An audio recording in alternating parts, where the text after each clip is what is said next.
got the Lamborghini! The only person dumb enough to take the Lamborghini motorcycle they just bought, less than 200 miles on it.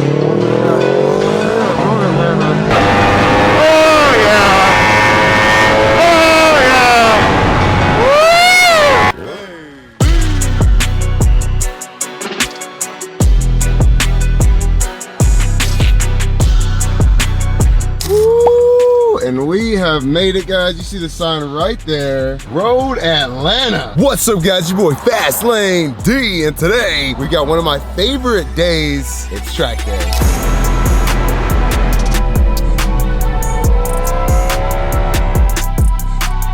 And even better, it's with Yamaha Champ School. So you guys remember at Homestead, I did it a few months ago and I absolutely loved it. So we had to come back. I learned so much in those 2 days, which if you are interested in doing a Champ School, I highly recommend it. It's worth every single penny. Use my code to help save you some money. But surprisingly, I've never been here before, and this track already, look at the elevation. I don't know if the camera is picking that up, but that is absolutely insane. Holy cow. You see the entrance over here is nuts. I'm tripping on this elevation. It almost reminds me of Barber. If you've ridden at Barber, you know how crazy the elevation changes are. This is very similar. Some really nice facilities. I don't think you guys are going to believe what bike I decided to bring. So I brought Rain, obviously, but you guys see it right here. We brought Lambchops, the Lambo. We're gonna get some laps in on, I still don't have a name for her yet, but I wanna see what this bike can do and how it feels out here on the track, where it honestly belongs. Cause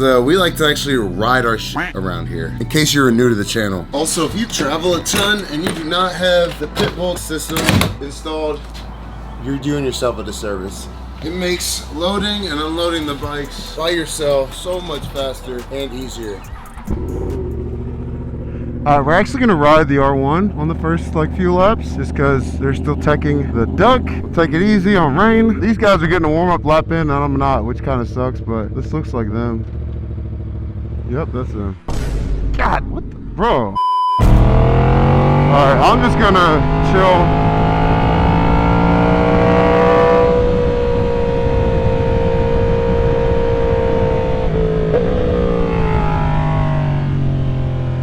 Get the eyes warmed up, get the body warmed up.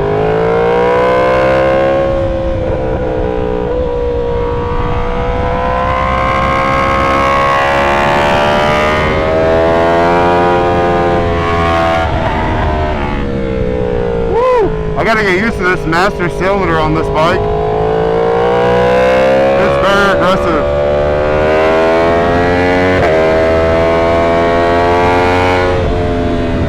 So many blind corners, bro.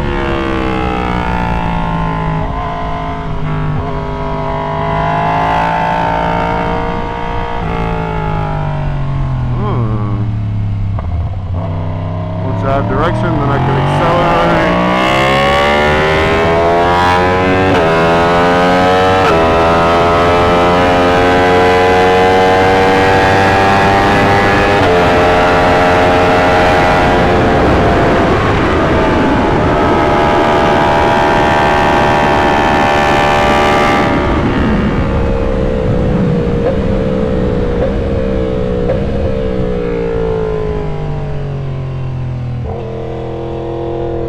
Trying to get parallel to these cones. Bro, that blind corner, what the fuck? That's insane. Holy shit. Bro.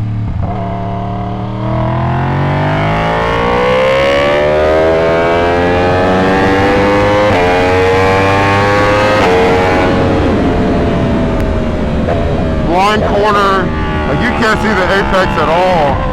You really gotta know this track to push on it.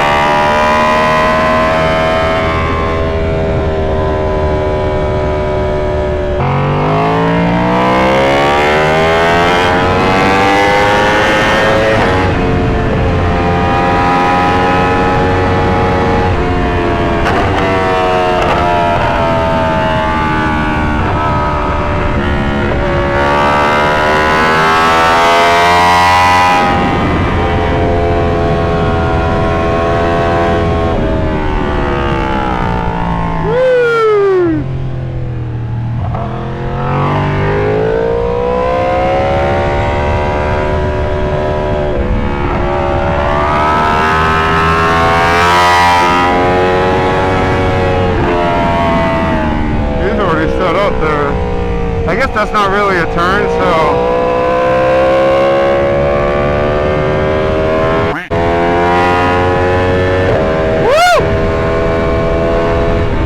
I'm not set up, damn. I gotta stretch my hips out.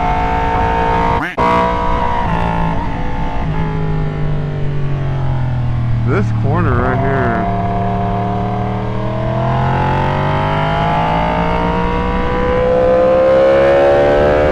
So at no point should I be in the center of the seat. So right. See how he's got his right cheek off?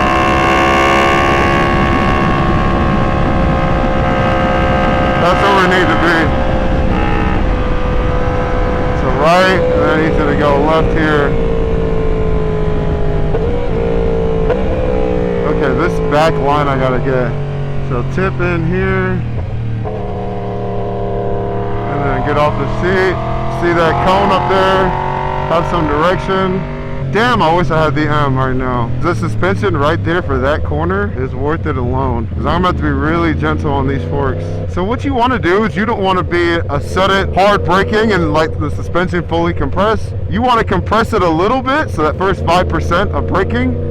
So compress it some, and then the suspension is going to know to start working. Because if you just shock it, it's not going to have time to react. So you compress the suspension, get it working, getting in that optimal braking zone for the suspension, and then after that, then you can start really hard braking, and then the suspension is in its optimal range to work. First session's always kind of just warming up the eyes, warm up your mind, because you're not used to going at fucking warp speed on the street like that. Usually it's a little bit slower paced, you have more time to react. So it's just a mindset shift when you get to the track. I got grip here. Who wants to know where the edge of grip is? I do. Right?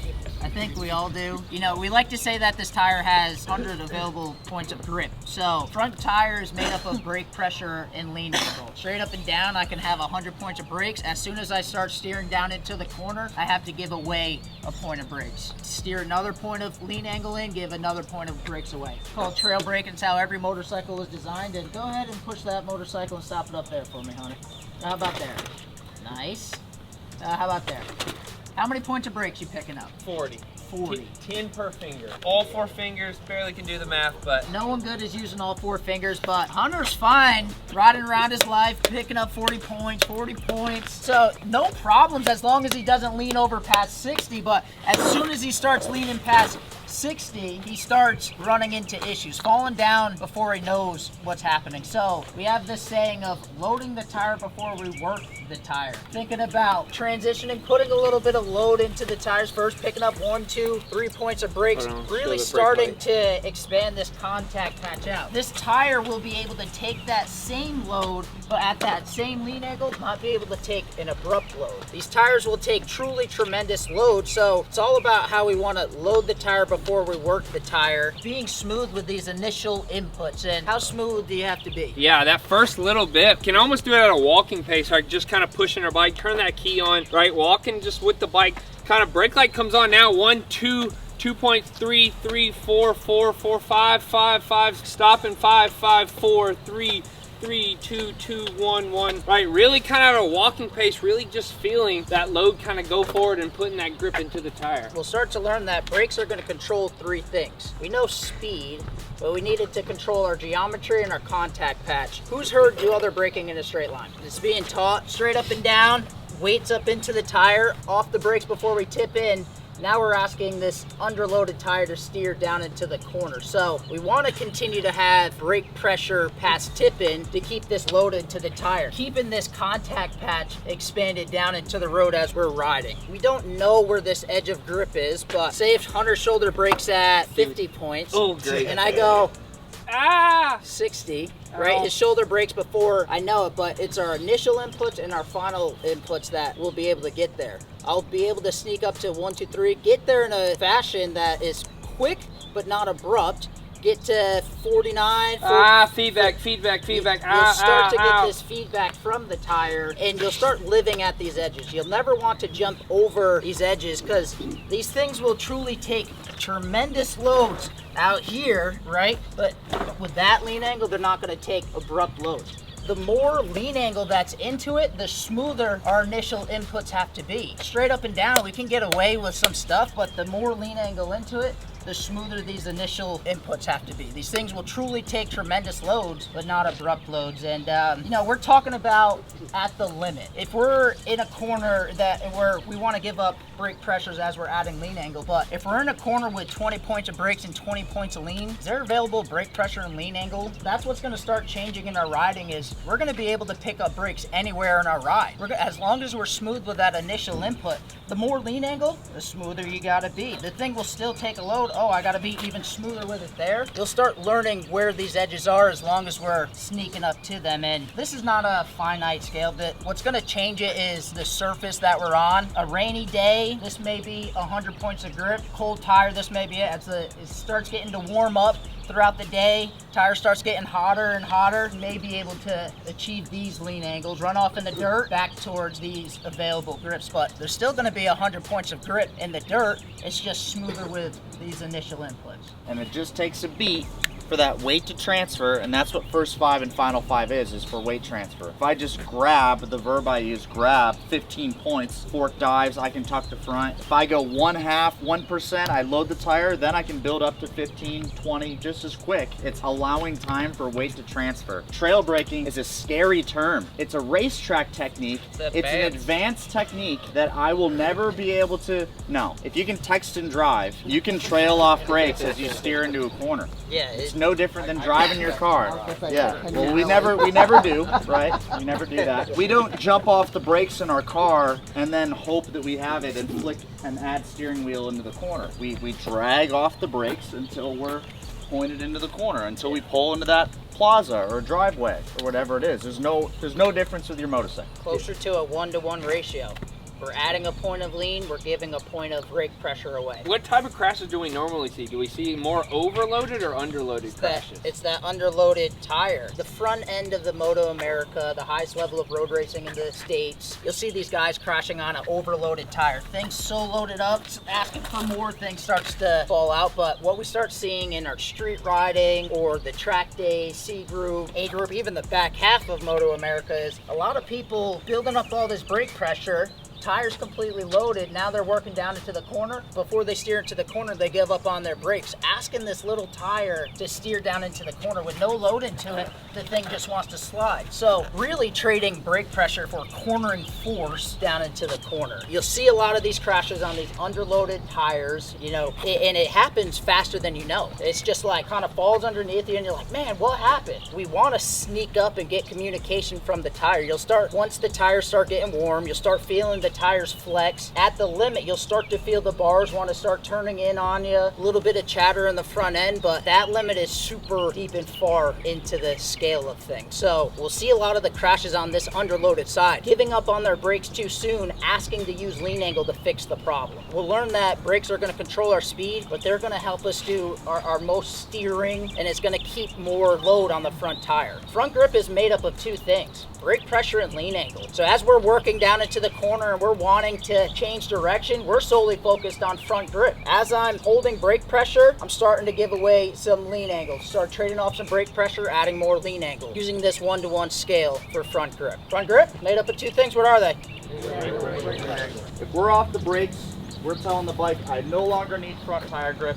I no longer need that steering geometry. Now I'm relying on lean angle and I'm hoping that my bike steers in. Use the brakes to assist your bike's steering capability. The quicker you're going, the more time you're on the brakes. It's not getting on the brakes, off the brakes. Who needs the brakes? To go fast, I don't need the brakes. That is this whole sport. Street riding, we want to see that brake light on for a long time. Who's on tire warmers? Slicks. Right, a couple of us, right? So that first lap actually needs to be somewhat of a quicker lap. You got to be able to keep heat and maintain heat in the tires. For everyone else, we are all thinking, and we'll yell it to our friends before we start our rides, cold tires, right? Your tire does not have the heat, the temperature to carry lean angle. We need to work the tire. Putting load into the tire, even a little bit of weaving, kind of helps build some temperature, which allows more lean angle that we can use. Which of the instructors have fallen off a cold tire before? Unfortunately. I got two hands, right?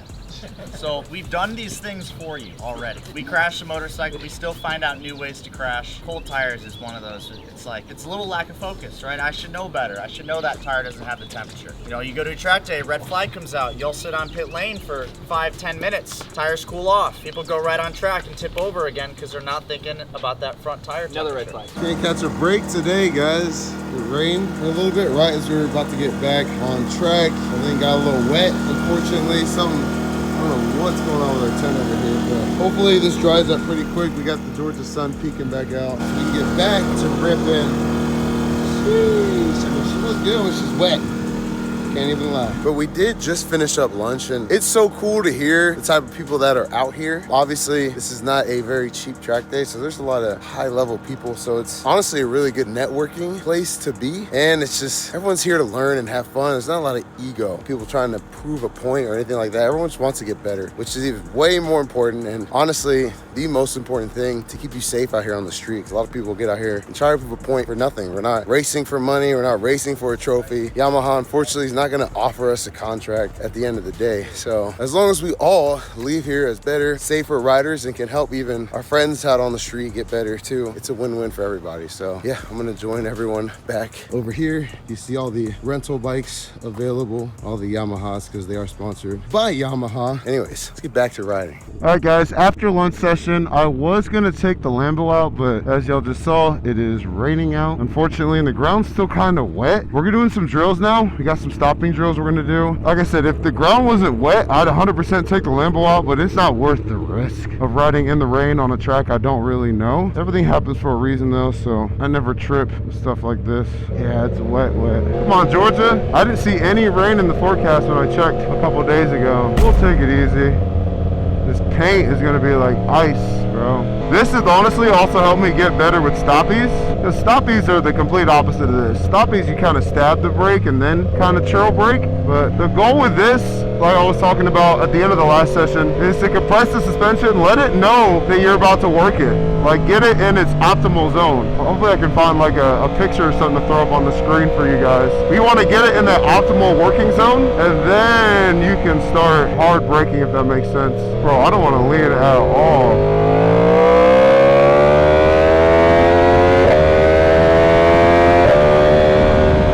Good thing I didn't put freaking slicks on. Oh, I need to take that sticker off for you guys. The one time we don't need it, we have it on here. What I love about this too is all the instructors are like actual racers. So they have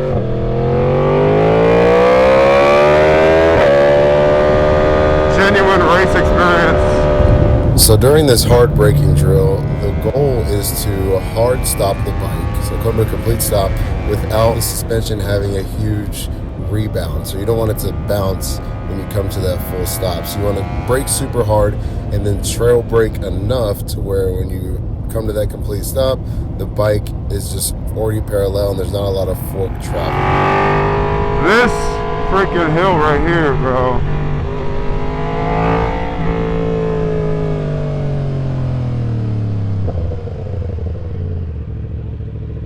Good job. Let's try building pressure a little sooner. Okay. Okay, so we can start trading points sooner. Okay. So he's saying to build some brake pressure a little sooner there.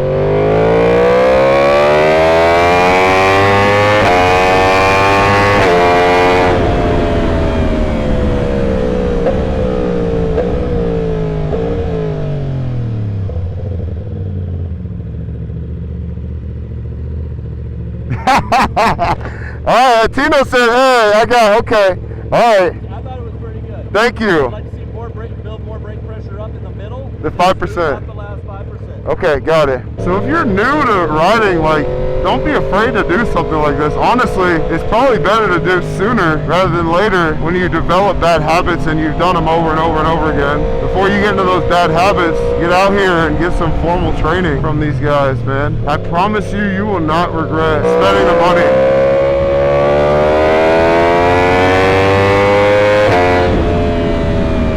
And I'm not getting paid to say any of this. I'm being 100% real with you guys. If it was not worth the money, I promise you I would not be back here.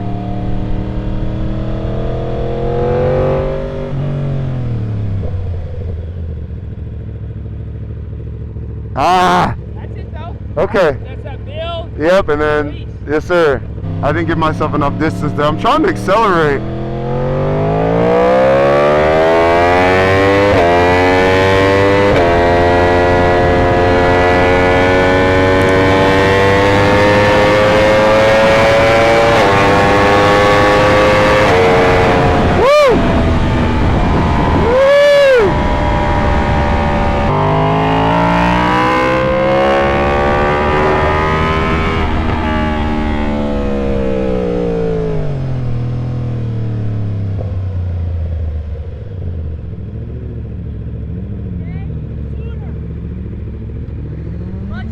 Thank you. And what's also really cool about this, there's a lot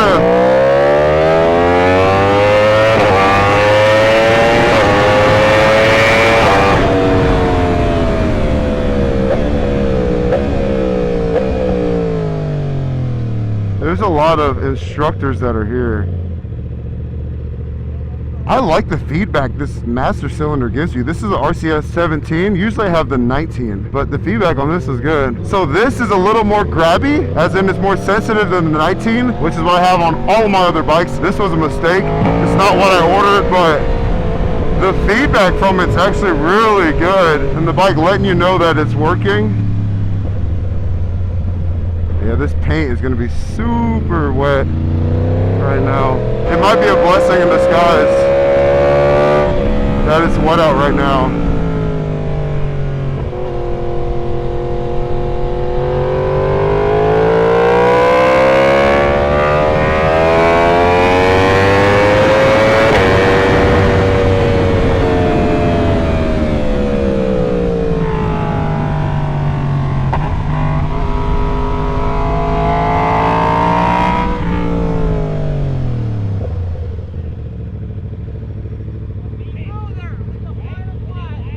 Alright, smoother with the final 5%. Alright, I thought it was decent, but alright, well, let's try for better.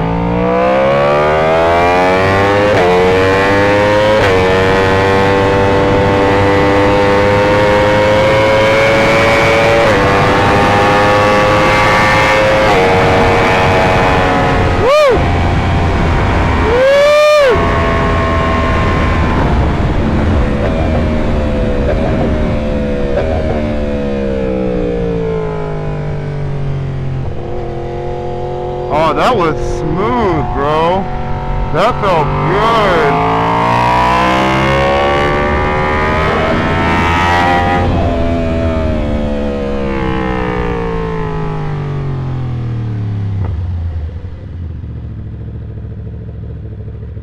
Under the bridge, I'm looking for that yellow square. Okay, yeah. To line up with. Okay. Make sure you're out to the left edge. You're kind of going down the middle through here. Okay, right? yeah. Get all the way to the left edge. Turn in from the white line. Alright, yes sir. Did we pull on your bike yet?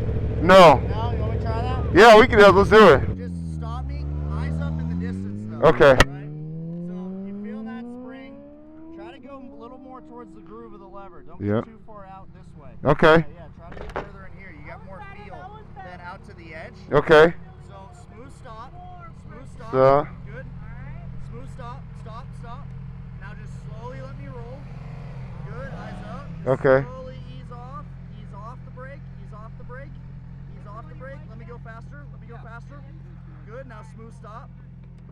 That's really good. Yeah. That's crazy. It's such a small space. Right. It's just putting weight into the fingers. Yeah. Right? But trying to be further towards that groove. Okay. And making sure that this wrist isn't getting kinked up like this. Okay. So you want I to. want the wrist straight. Okay.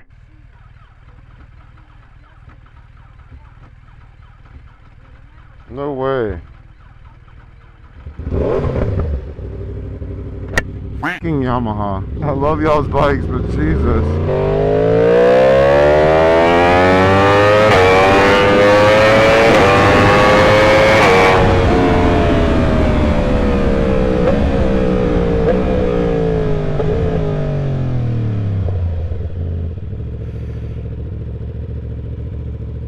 Better? Yeah!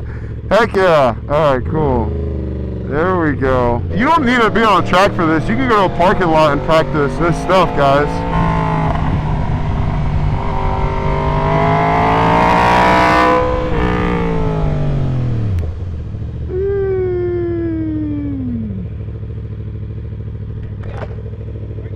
Okay, just too much speed, but okay. Yeah, just because we're stopped. Good, keep working with it. Yes, sir. And also, you guys saw, so where this bend is on this lever is where you want your 2 fingers.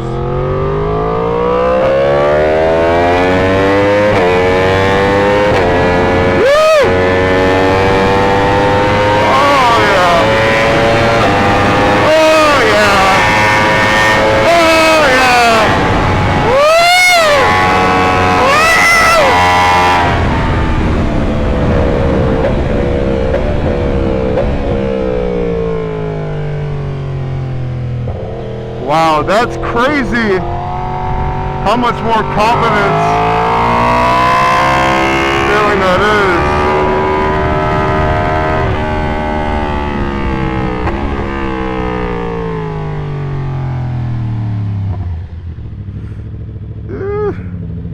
I don't know why my hand wants to just naturally go out. And these are wider clip-ons too. It gives you more confidence because you can squeeze the lever a lot harder, but I still think I want you trying to go a little lighter. On the handlebars.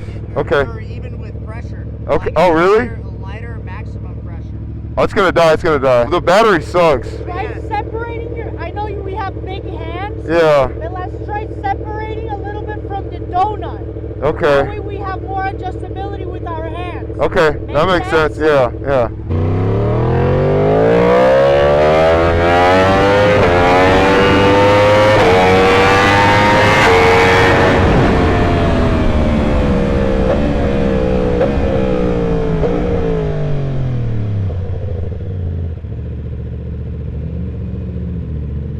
Hell yeah, better. I know they hate yelling over this bike. It's so loud.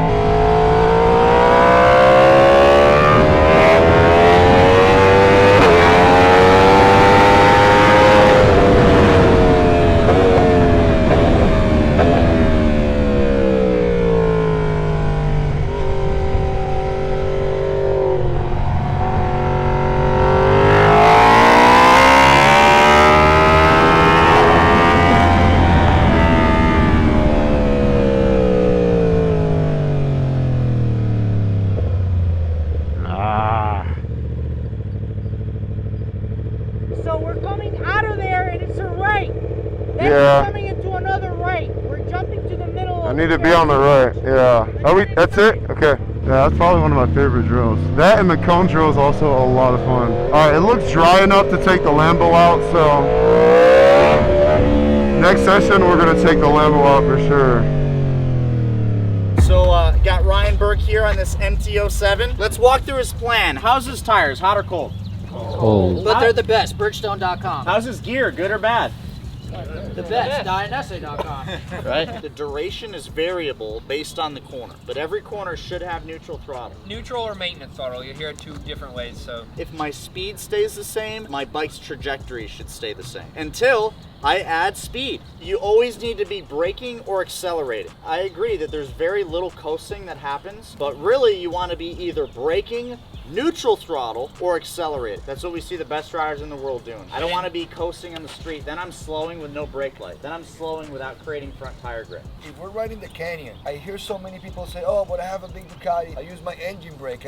I can just roll off and make it to the corner. That's cool, but your brake light is not on.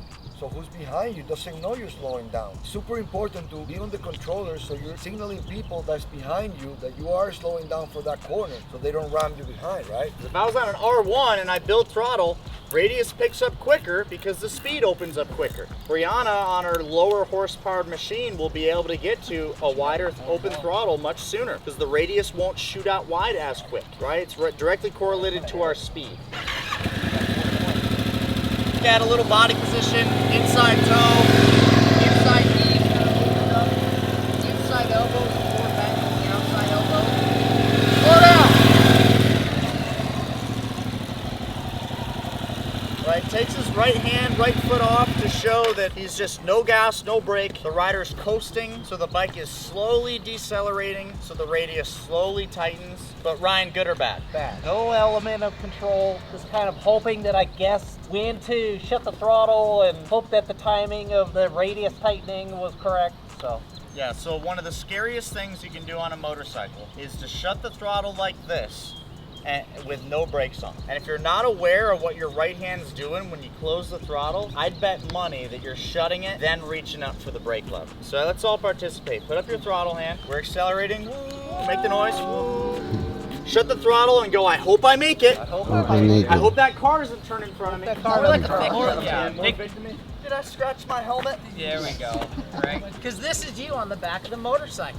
You're just a passenger. I hope you know what you're doing.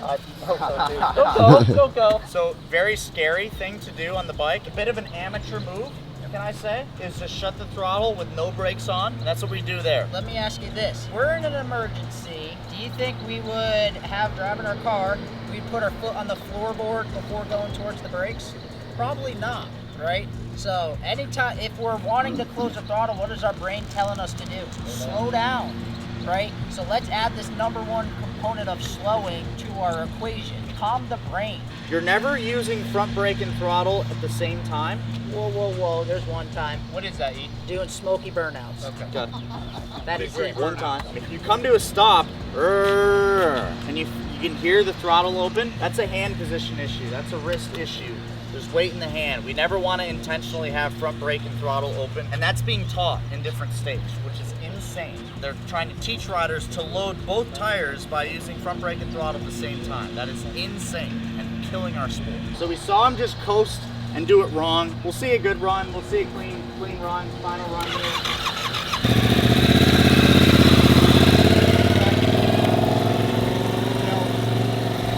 If you're at the racetrack, ideally, if you don't see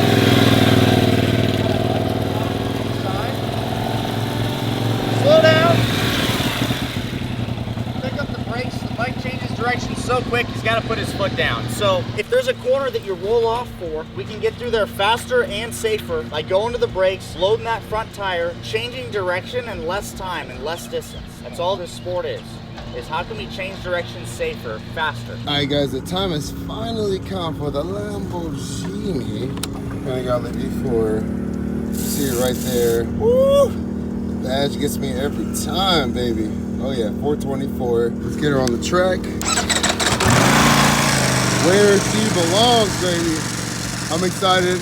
We're just doing some drills on this lap. They're gonna give us something to work on every lap. I didn't put the warmers on this. I know you don't need them on DOT tires, but it does help. Any sort of heat helps. So we're gonna take it easy and see what we can get into. Oh, I need some tank grips on here. I can feel that immediately. I have nothing to grip with, bro. Yeah, I'm about to order that ASAP, which if you need parts, you know where to go. Moto Million, use my code, it'll save you some money. I don't get a kickback. It's just literally to save you guys money. You guys know this was my favorite track bike. So I'm excited to see how this thing feels out here. And this bike is still in break-in. I can't really be out here like redlining it. Dude, this feels so much better than the R1. So much better. Holy cow. We got the Lamborghini out here. Woo! Oh, bro. I don't think she knows. She had a lot of track days in her future.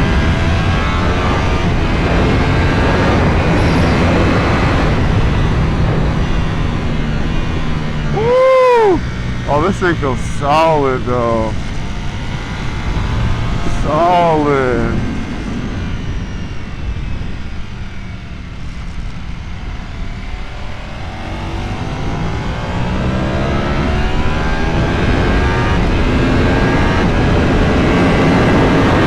Oh yeah. Woo! I can't take it up the red line, so calm down.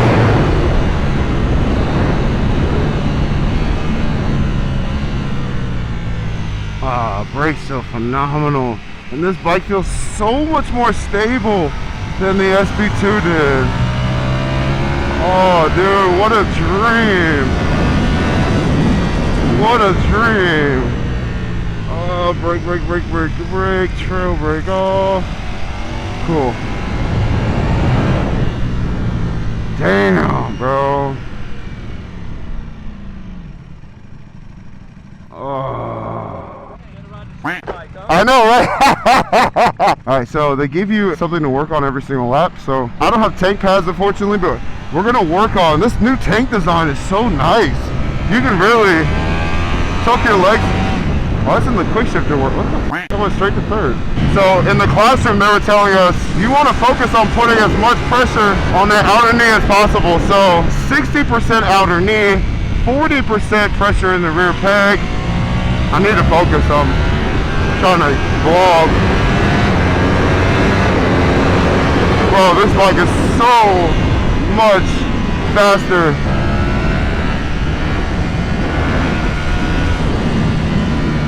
Alright, brake, hard brake, then let off. Oh, that felt amazing. Yeah, bro. Be covering the brake. Oh yeah, I was like, what do I do? I'm slacking. Alright, so we're gonna do a 2-up ride, just so you can get a feel of what your lines really should be. God, this bike looks so sick. Yeah, Hunter's like, come on, baby, let's go. I'm excited for this.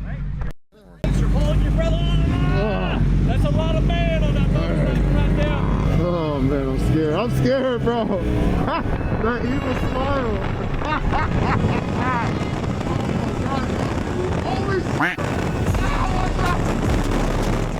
So the goal of the 2-up lap is to see the proper race lines on the track and to understand how much you can really accelerate out of corners before that rear tire breaks loose, and how hard you can brake before you lose traction on that front tire. So pay attention to what he's doing here and his body positioning as well.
So smooth letting off.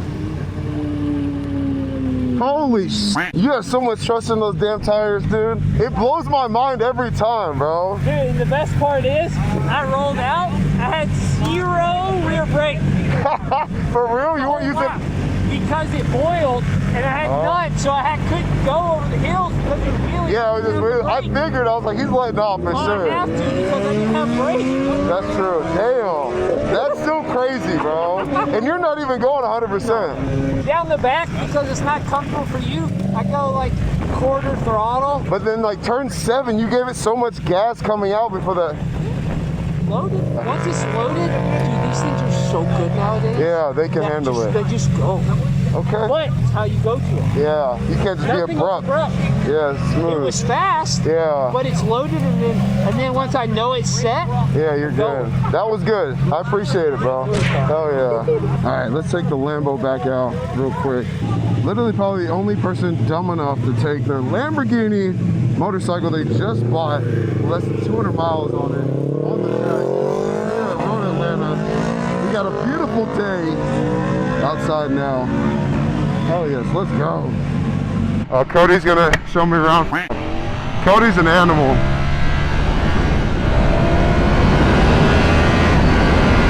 Oh, not on the Lambo, Cody. All right, guess we're gonna push it a little bit. All right, so relax, relax. Push in with that outside knee. Got it. So he transitions right there. And then, woo.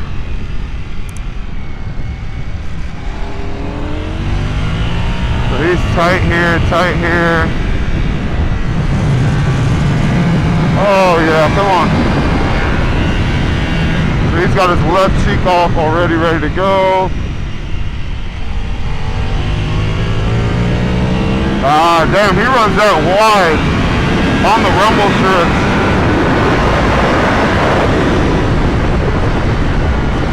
Oh, the G-forces right there.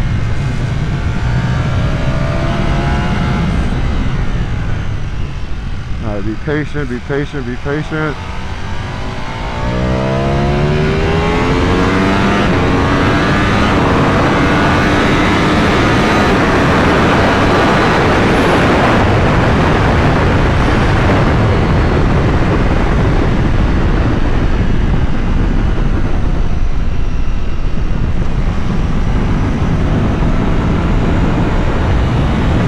All right, 5, 4, 3, 2.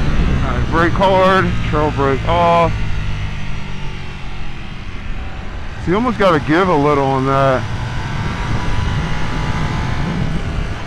I just got to remember to relax my upper body.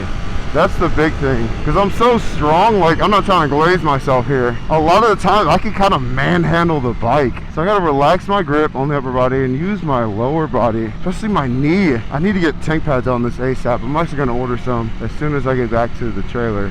Yeah, this bike feels so good. I mean, at this price point, it's better. Look at the R1M looking all pretty with the freaking new.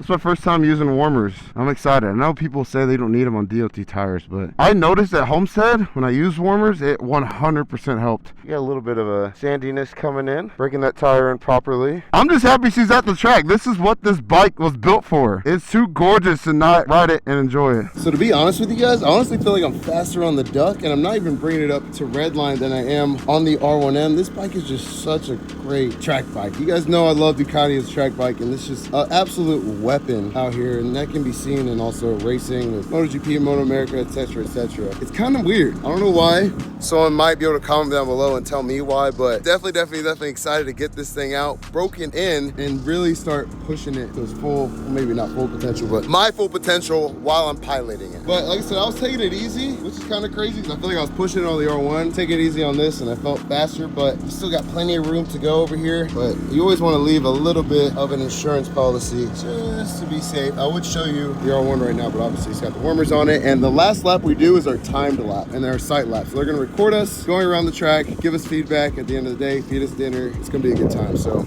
stay tuned, don't go anywhere. If you want to see what I'm doing wrong and see me get criticized, stick around. And also learn something too, because that's really why we're here. Now I'm bringing you guys along with me on these track days. I want you guys to learn. I see so much stuff out there on Instagram, people getting hurt and whatnot, that could have just been prevented with some basic techniques of riding. People just haven't been coached, so they're a little ignorant on some stuff, and I want to help minimize that. The Grom Squad, I'm coming. I'm over here yapping. We gotta get in the classroom to learn, so. We're all underlined by this umbrella of direction. Everything we do with our eyes, brakes, and body is solely to put the motorcycle in a position to accelerate. We'll have these two apex cones, these dual cones set up on the course. We want to be parallel with these cones. It's going to give us the best direction that we could have for our corner. So let's take up our imaginary cones, set our motorcycle right up on them, and say, I am awesome. I rule this sport. Hand me the trophy. Right? Because that's how it gets. Put our motorcycle online. Now, let's hold our motorcycle up here and say,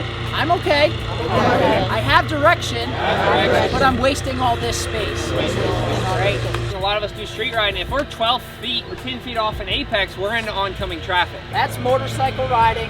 Wash, rinse, repeat. Don't care the motorcycle. That's how our motorcycle needs to be ridden. Let's have Berkey do some riding for us. So a lot of these track days are now using two cones. We define an apex as the innermost part of the corner, where you want to be closest to the inside. And here it's a straighter line from the outside of the track to the apex to the outside exit cone.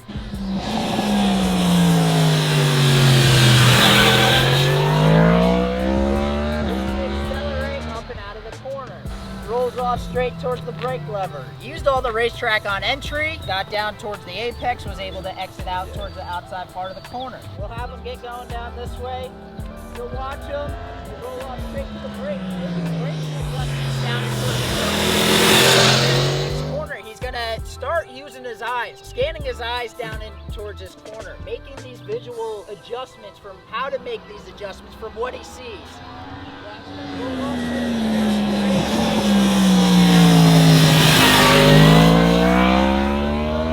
Gets to accelerate up and out of the corner, putting some heat into the tires. The fastest riders are the riders who are able to adjust more. Make these micro adjustments. Burke is gonna ride for us. When I drop my arm, he's gotta come off the brakes. And let's start watching what happens when we're not using the brakes efficiently. Getting them rolling down up into the corner.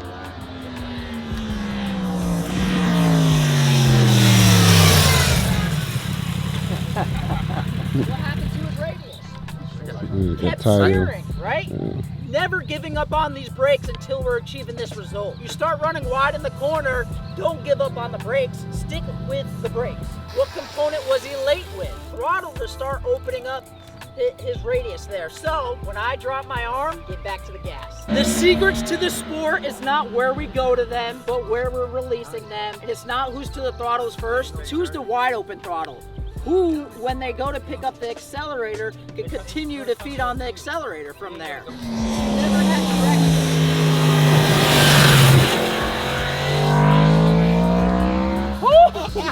Lean it over. Just lean it over, Bert. Right? He could never truly accelerate till way later down in the corner because he never allowed his motorcycle to steer. Really allowing our motorcycle to steer longer so we can get back to the fun part, the acceleration from there. So you got to do the work on corner entry to put our motorcycle in this position to accelerate. Everything we do on corner entry is solely to put the bike in this position to accelerate. This is this umbrella of direction. This is your report card, every 2 cones. It's like, well, how well am I doing? If you're closer to the first cone than the second cone, you need to adjust your speed. You need to continue to slow. If you're closer to the second cone, you're actually late with eyes and throttle. You had direction back here. You were parallel with the cones. You don't need to steer longer than necessary. Are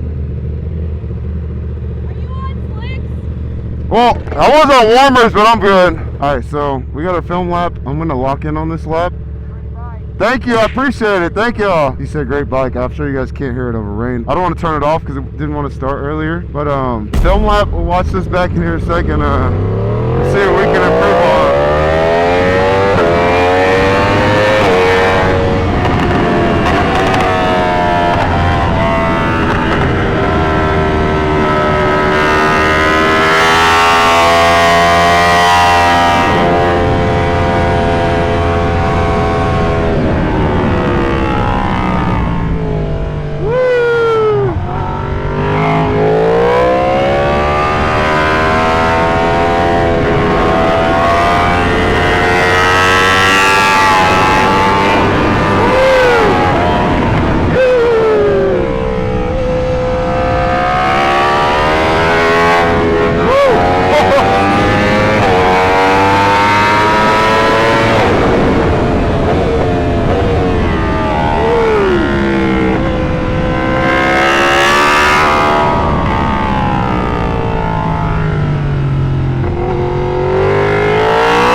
Okay, alright, so Tino's gonna take me along. He's like, get on my ass. Alright, let's go, Tino. Let's go. Yeah! And he's ripping on a freaking MT10, bro. Insane. Yeah! Watching a professional do it, bro, it is wild. Woo! Alright, so he's like, calm down.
And the instructors here are so much fun. They like to get down, dude. Y'all saw Rain, she kicked out on me on that last turn.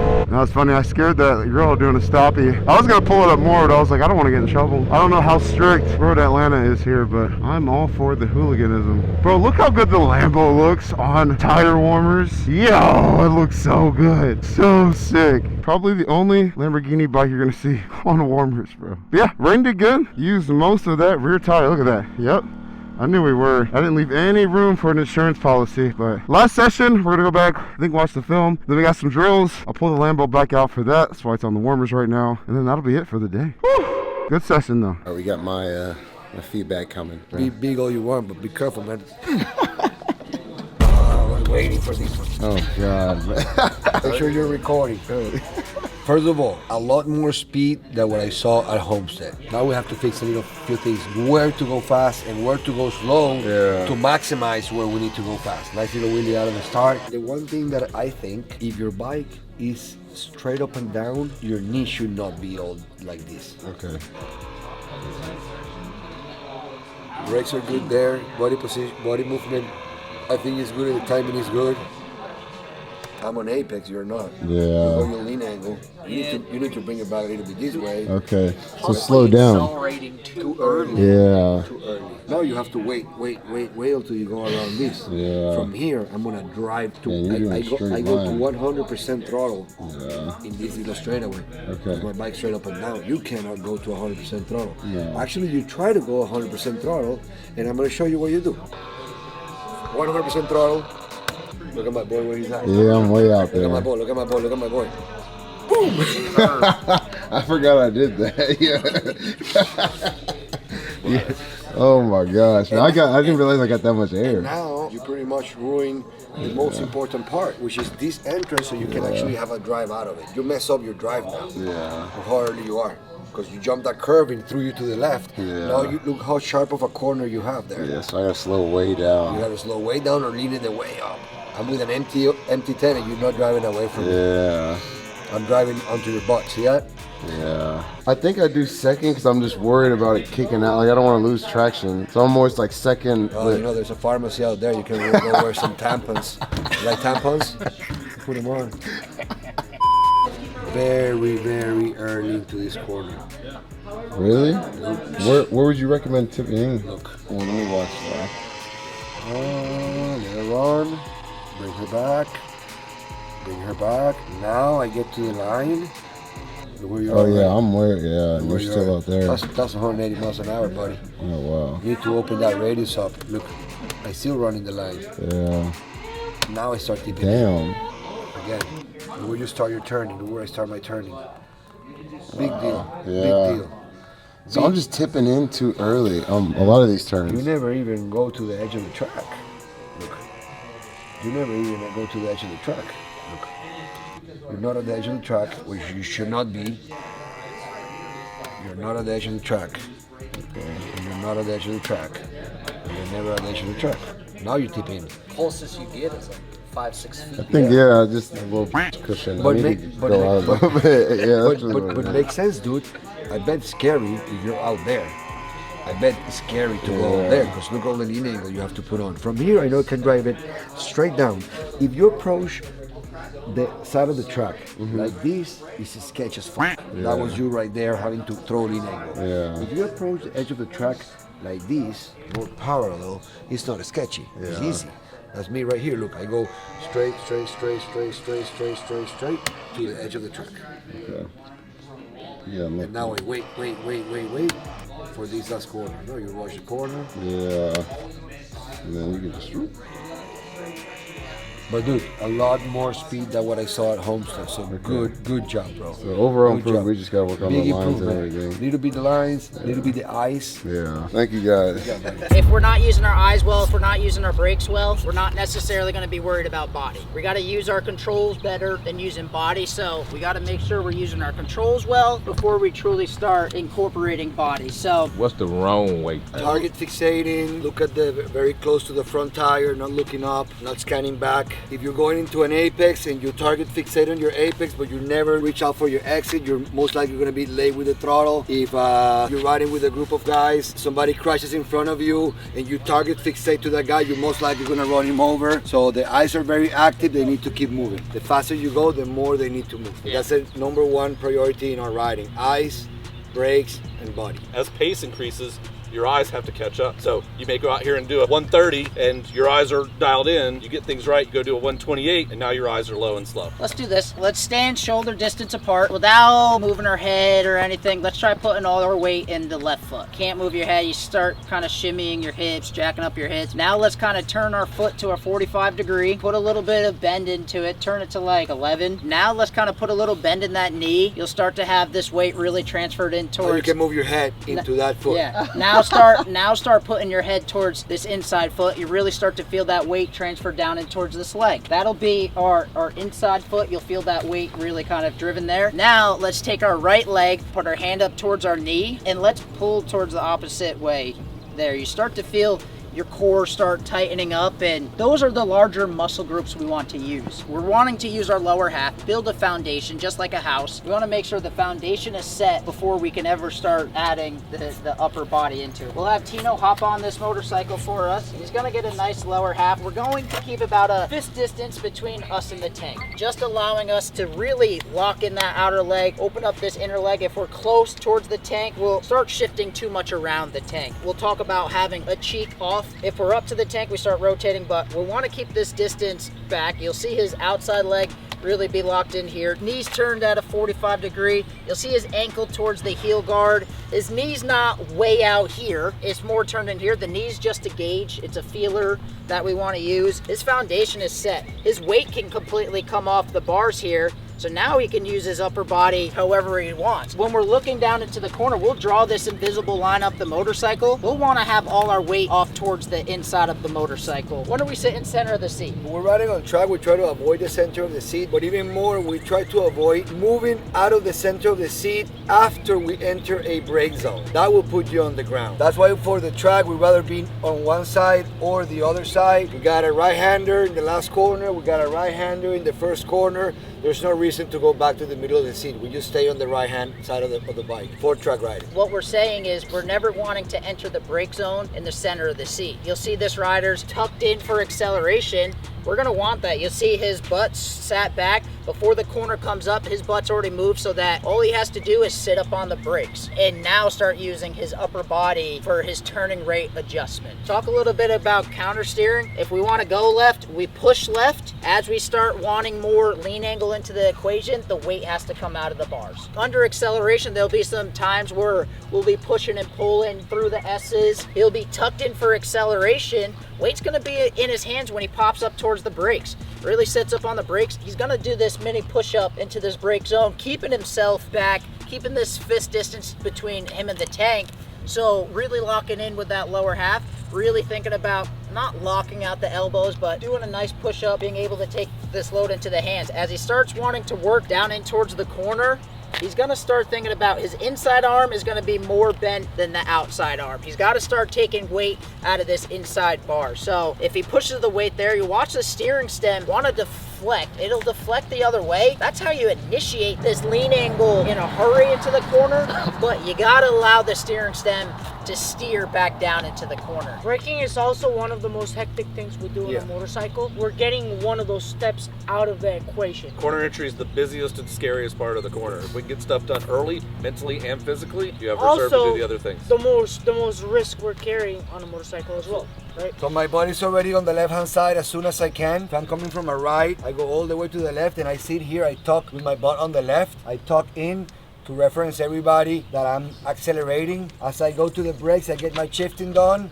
I go to the ball of my feet. Before I get back to the brakes, I'm gonna put my foot in position to shift. I roll off to the brakes, popping up of the bubble. That way I tell the guy behind me, I'm braking. Now I'm braking. The weight is in my hands, but I try to compensate a little bit with my knees. I won't open my knee yet. See a lot of people going in the front straight away already like this.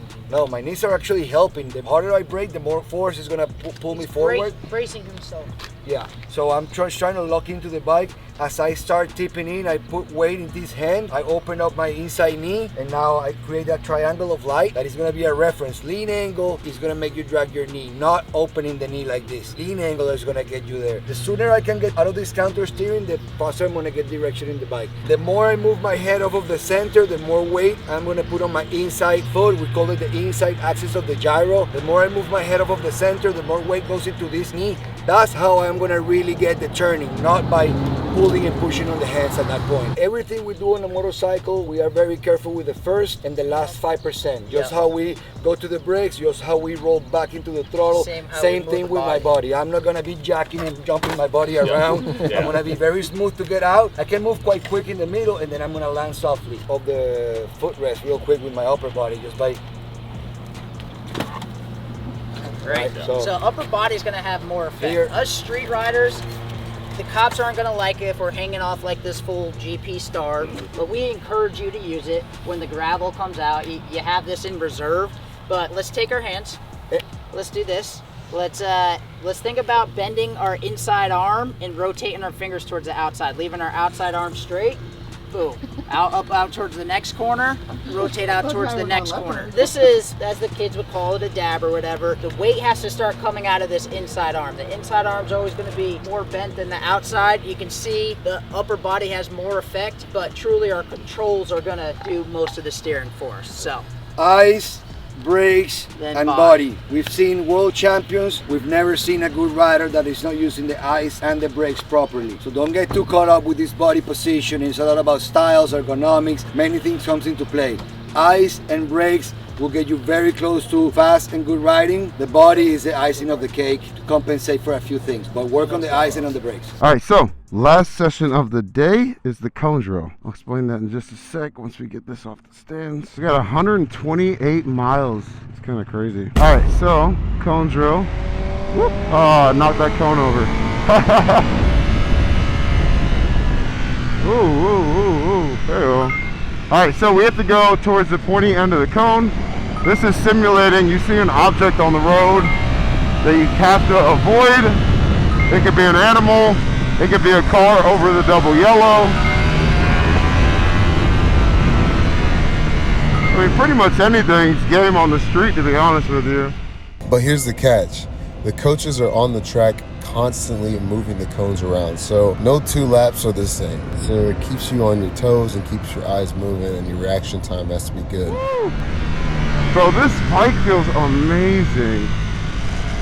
I know I keep saying that, but like going from the R1 to this is just like a night and day difference, bro.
I had to use my brakes to steer because I don't want to lean this bike over too much right now. Tires, still learning the bike.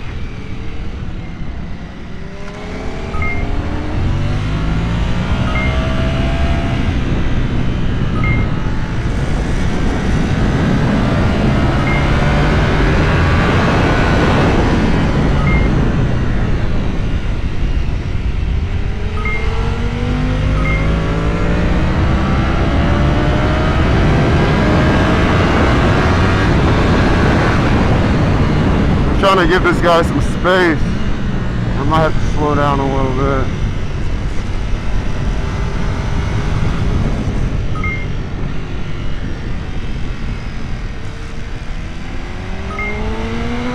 Alright, come here, baby, come here.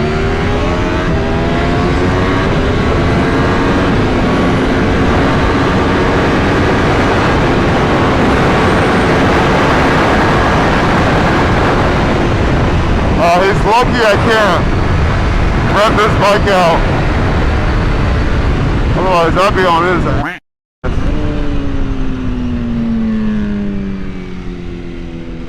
Wrong gear. Let me give him some space. Yeah, this bike's an animal!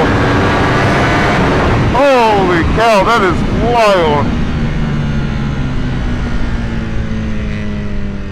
This would be a fun drill to do in a parking lot. If you have someone that can randomly lay out the cones, obviously they shouldn't be trying to kill you, but instead of a little road course, if you can find a big enough lot.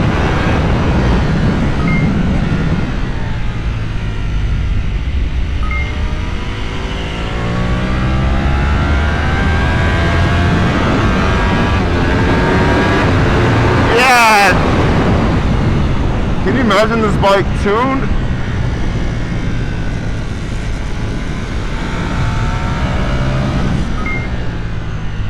Sheesh. The checkered flag, my least favorite flag out here.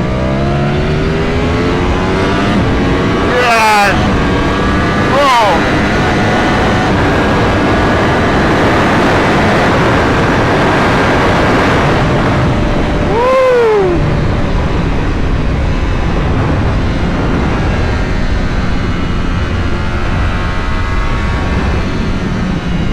Hard brake, trail brake off, good.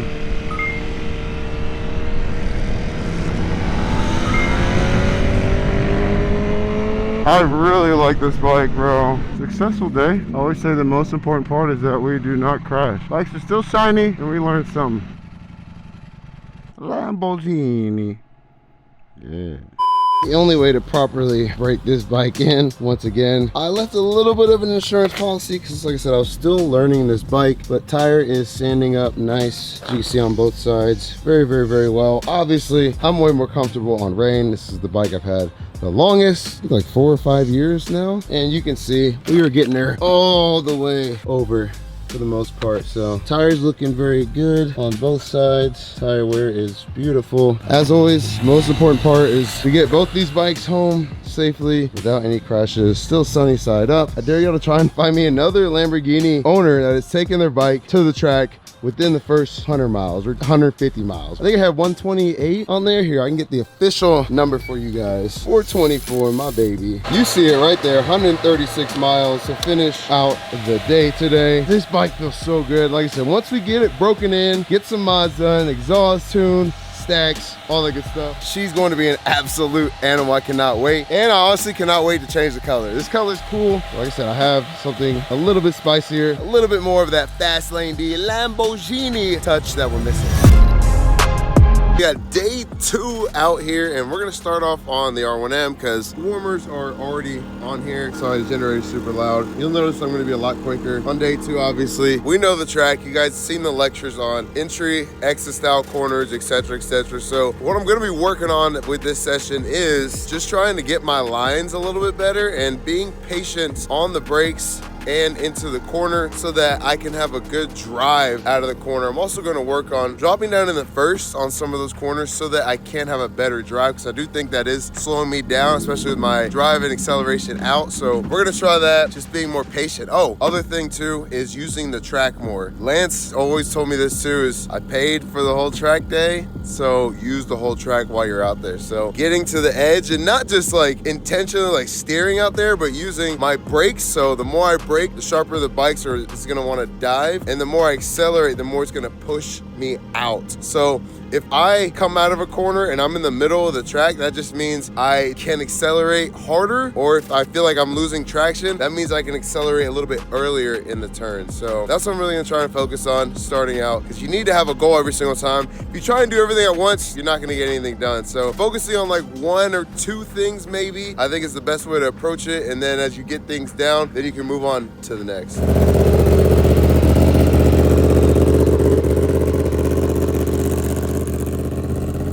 Also, I peeped some new glowing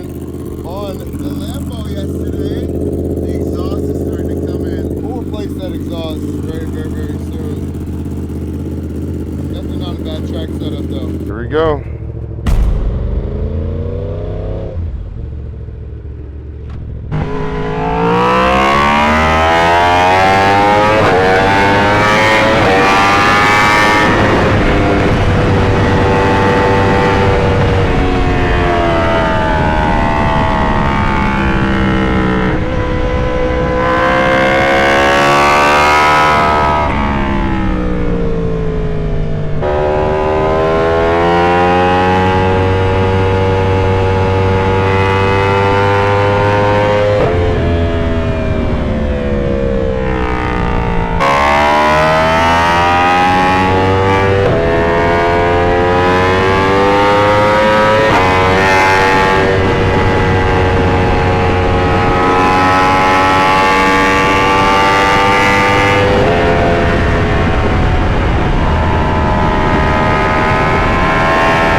I like him, he's cool. Definitely lines were much better on that session. Good job, Rain. Slowest point, thinking about literally in miles per hour. So we're approaching a corner, 100 miles per hour, let's say. Let's say I'm going into this 90-degree corner, gonna exit up towards turn 1. I'm going 100, 90, 80, 70, 60. I release the brake, I go to neutral throttle, 60, 60. Then I see the exit, I take away lean angle, 65, 70, 80, 90, 100 miles an hour. So at some point in that corner, I was traveling the slowest. It was a 60 mile per hour corner at the slowest point in that example. So this slowest point starts at the end of braking. So your slowest point begins at your brake release. I don't go to the brakes into a corner, release the brake at 60, and then coast and continue to decelerate 58, 55, 52. No, I release the brake and I go to what? Neutral throttle. So put that in there, neutral throttle. Besides that, put patience. To get away from the slowest point, we have to have what? Speed and direction, right? That's where that neutral throttle comes in. That's where that patience comes in. Can't truly accelerate and get away from the slowest point until we can see our exit. The slowest point, the duration is variable. Let's think about it, it's gonna be the point of max lean angle. When the bike is going the lowest miles per hour, the bike is changing direction best. If the rider is slowing more, the bike's radius is gonna be tightening. You just try to go faster through the middle of the corner, the bike's radius is not going to really want to change direction. So by going slower in the middle of the corner, the bike's going to change direction better. It'll rotate in a shorter time or distance because we'd be going slower mid-corner. And then the slowest point ends at start of acceleration. During the two-ups, how slow did it seem in the middle part of the corner? Relatively slow, but all of a sudden you saw that we got there in a timely manner, respected it, but you gotta wait from there. You gotta allow the thing to do the steering on corner entry for the big payoffs on corner exits. So when you think of this sport, when you think of maybe a lap around Road Atlanta, if I took 90 seconds of a lap time, would I spend more of that 90 seconds on the throttle or on the brakes? The throttle, by far. So some corners riders wouldn't brake for at all. So you would spend way more time accelerating than braking. So when we think of kind of how to maximize corners, we really think about trying to maximize the exit, the time accelerating. I want my time accelerating or the time at wide open throttle to be as great as I possibly can. So I would want to make this exit as big as I possibly can. So a lot of riders, when you think about maximizing the exit or the drive off the corner, kind of think about drawing this corner backwards. If I looked at what the longest straight line would be off the corner, longest drive area, biggest straight line off the corner. So when they think of trying to maximize the exit, Now, how can I start to maximize corner entry? I was taught that I need to get to wide open throttle as soon as I can. So you pick up throttle, the bike runs wide, and you go, oh no, I'm gonna go off the racetrack. And you have to roll out of the throttle and then get back in the throttle. So this rider started to accelerate too hard too soon and had to roll out of the throttle. Ideally, everything should happen one time. Yes, there's gonna be adjustments in the middle, but even in car racing, you go to the brakes, you turn in one time, you release the brake once, you go to neutral throttle once, you unwind the wheel one time, and you accelerate down to wide open one time. Ideally, in a perfect world, you would be carrying maximum lean angle one time in the corner. Your knee would touch, ideally, one time per corner. Now you've got a same rider who overslows, but they're gonna wait to accelerate, and they wait, and they wait, and they wait, and they start to accelerate, and the bike never gets near the edge of the track. Now your slowest point is too late into the corner. This rider actually accelerated too late in the corner. So they said, okay, now I need to start to adjust. I need to back that up. So they start to accelerate even sooner. Radius is miles an hour. The bike takes a larger radius. They go to the throttle even sooner. They start picking up throttle even sooner. They start picking up throttle even sooner. Now they're getting closer and closer to the edge of the track until they have to lift out of it and then accelerate again. And then they know that probably making this turn 7 exit as good as I possibly can. So somewhere probably in this area is a bit of a launching point where we maximize the drive through the apex and use every inch of the road out towards that dirt. It is a way that you can start trying to wait longer to start to accelerate so you can kind of sneak up on getting to the edge of the track. It might take more laps, but if I get out there the first time and have to breathe out of it, and then I wait a little bit longer and I maximize my drive all the way out to the right edge, I'm getting more work done in one session versus a whole day of slowly all right, next session I'll try to get even closer, next session I'll try to get even closer, it's like you don't have that time. Alright guys, it is Lamborghini time. Let's go. Oh, we gotta fix that exhaust ASAP, but she's on the warmers. I'm not gonna lie, I kind of got, not necessarily chewed out, but kind of chewed out by Sam because there's 3 things that I really need to work on. And I think because I'm carrying pace, I want to slow it down on this next session and really focus on these 3 things. I can carry a fast pace at a rate where I don't feel uncomfortable. I don't feel like I'm doing anything that is like pushing me to my limit or like my own comfort zone. But there's a safer way to carry that same exact pace, if not faster. So the 3 things for me is getting my butt over off the seat before I start braking. So you want to do body, brakes, and then you can start downshifting. So if I'm going into a right, getting my right cheek off, then I brake. Right now I'm doing the opposite. The problem is when you move, once you're hard on the brakes, then there's nothing to compress that rear suspension. And so that's when the chassis starts getting upset and that can lead to a crash. Second thing is either going throttle or brakes. There's no reason to just be coasting at all, because then you're not giving the bike any input on what it should be doing. Throttle and then straight onto the 2-finger brakes there. So throttle and the brakes versus throttle and then I'm grabbing. So throttle, shut throttle, then brakes is incorrect. That's a bad street habit. So I gotta fix that. And then the other thing, what was the other thing? I'll pop it up on the screen because I don't remember. And everyone's out on the track now, so we need to get the Lambo out. So let's go. Dang, clickety clanking. I know half of you hate how it sounds, but it's definitely an acquired appreciation. I understand why people hate it. They've never had a bike that has it, because I didn't understand it until I got my SP2. So I'm not mad at you guys for hating on it. Alright, I'm back on this bike because it'll slow me down. I'm just really comfortable on the R1, so that's why I know I can kind of push it on that bike, but this will slow me down because it's still on the brake-in. Like I said, it's only got 130 miles on it, so.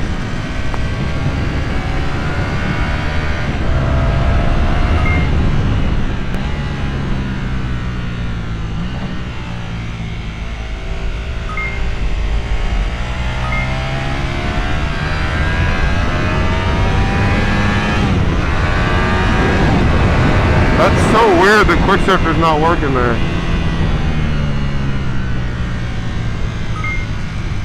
See, I'm coasting there for no reason. I need to not coast.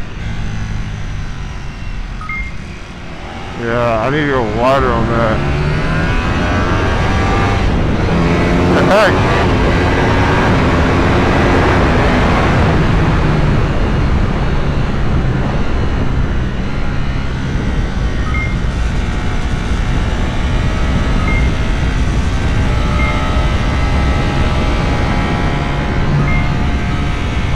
butt over. We're gonna break through the apex on these. So, what the? I don't know that did not light in the right place. And then you can kind of let off throttle here. Neutral, neutral, neutral. And then we can dip into this. Goal is to make this a straight line through here, so straight as much as possible. You're braking the first.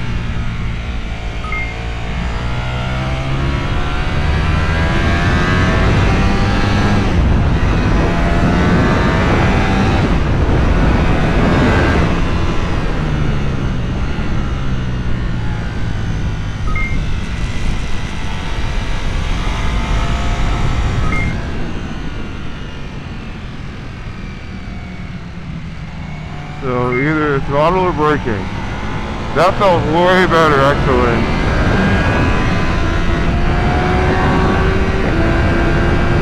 There he goes, my man. I don't know what's up with that 1-2 shift. Let me go, bye-bye. Bye-bye.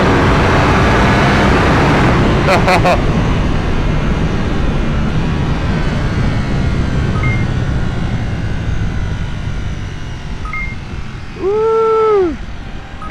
Damn. That's tight, but that helps actually. All right, come on, use your knee. Use your knee.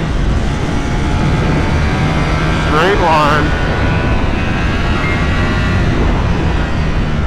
First gear. Come on. Oh. Use those eyes, baby.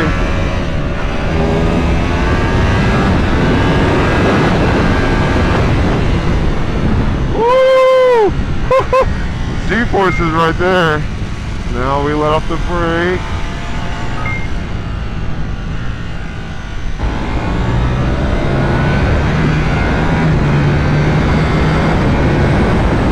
That's why I have to get over. I'm not in GP shift, I'm in regular shift. Oh, the flag is out. Boo! Oh!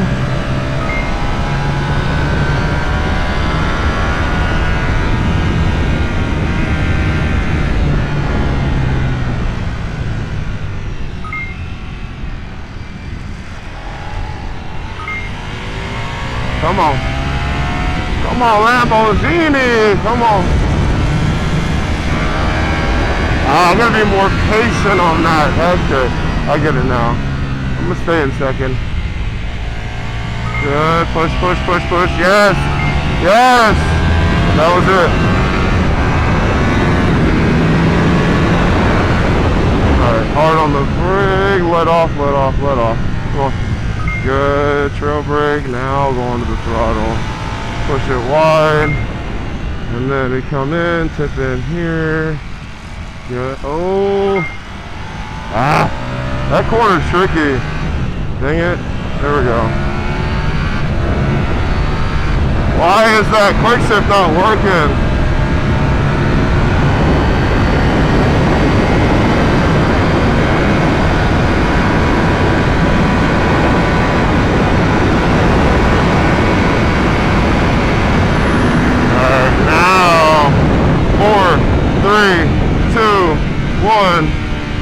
Then trail brake it. Ooh. I didn't see that cone. See, my eyes aren't up. Come on, eyes, wake up, wake up, wake up, wake up, wake up.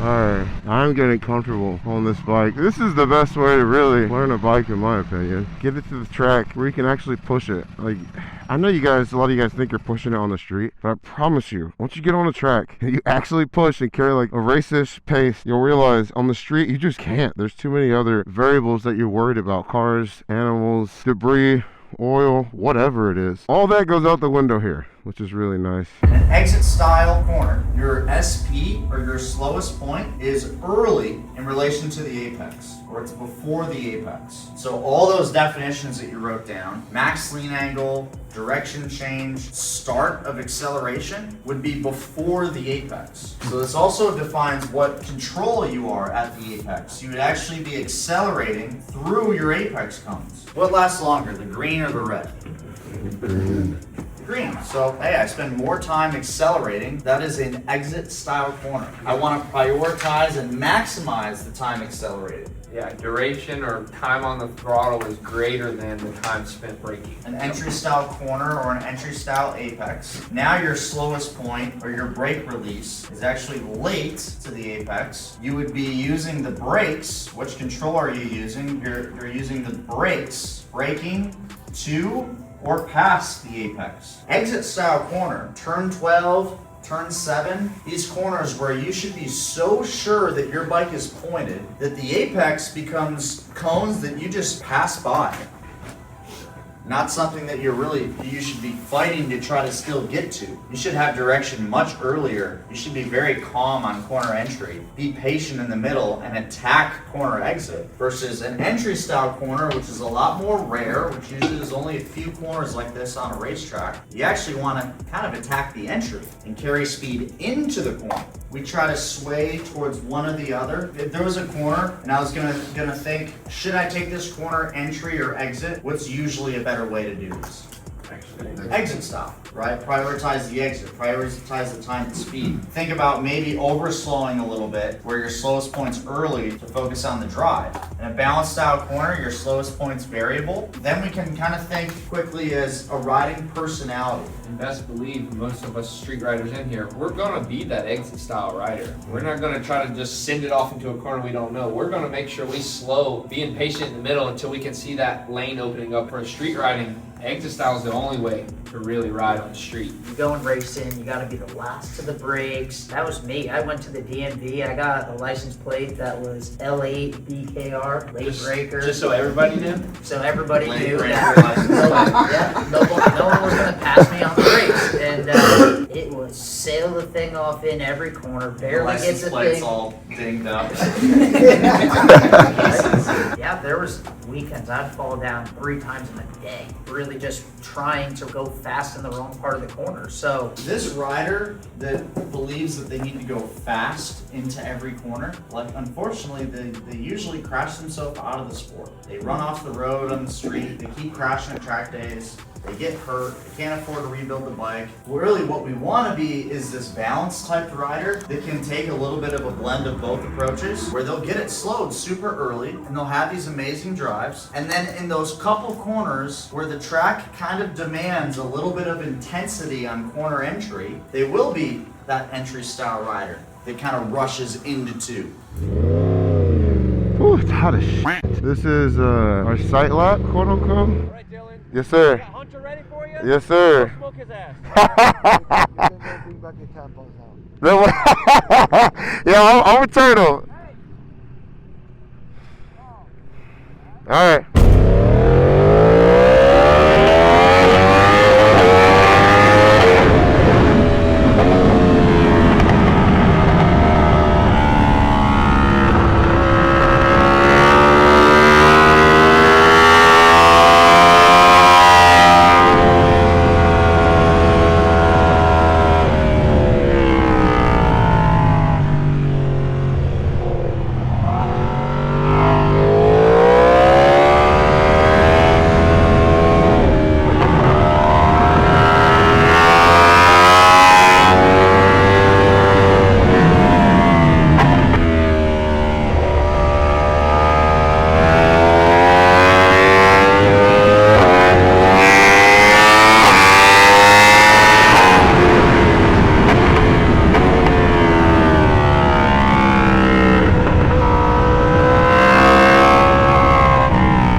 Damn. Good. It's You gotta be better. a little more ahead of everything. Okay, keep my eyes up. Rushed in there, kind of gotta be ahead of. We're going good. Okay. Got a couple of little small things to work on, all right? Just Yeah, I tried to slow it down just a little bit, but I'm trying to just tip in a little bit later. Yeah. All right. Lap and then pit in for us. Yes, sir. I'm gonna have you follow the instructors. Okay, yes, sir.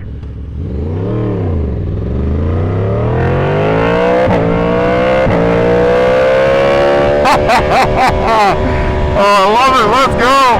Instructor lap.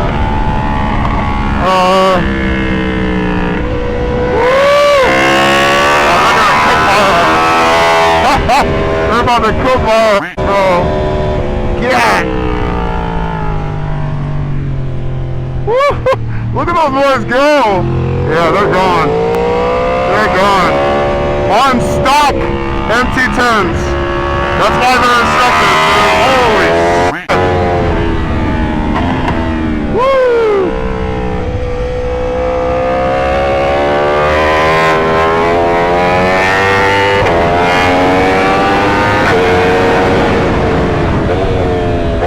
Holy shit, bro. And like I said, they're on stock freaking bikes.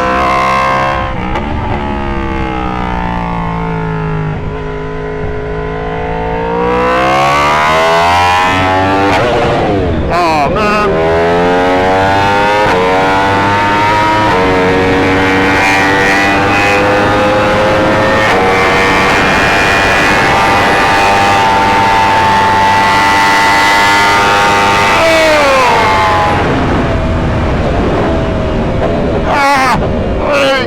Alright, chill brake off, we're good. Cooked my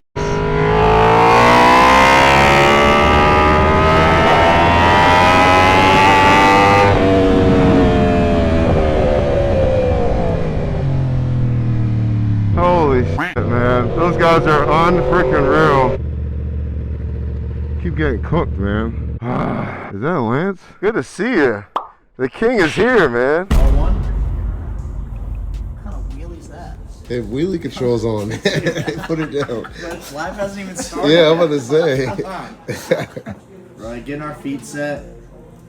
Off the brakes, back on the brakes. And kind of similar to Kendall, just when I see that outer knee just kind of fidgeting around, you know, or like kind of shaking, moving around, I know it's just not firmly planted.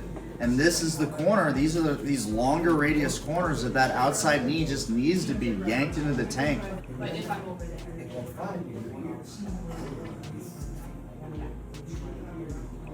just a little late with this entry, so we're not just starting to drift off this curbing a little bit long, a little early, and then that forces us jumping over this curb. I'll try to just use these two, and then catching this third one at the end.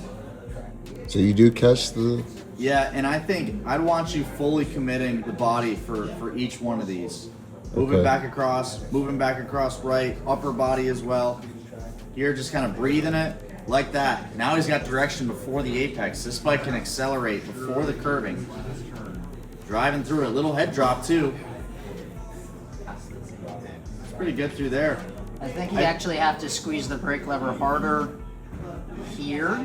Slow a little more because the drive kind of is where you get to wide open throttle is not early enough. Like maybe stick with the brakes another 5 feet in here. Allow the thing to slow a little bit more because look at where you start to get to wide open throttle.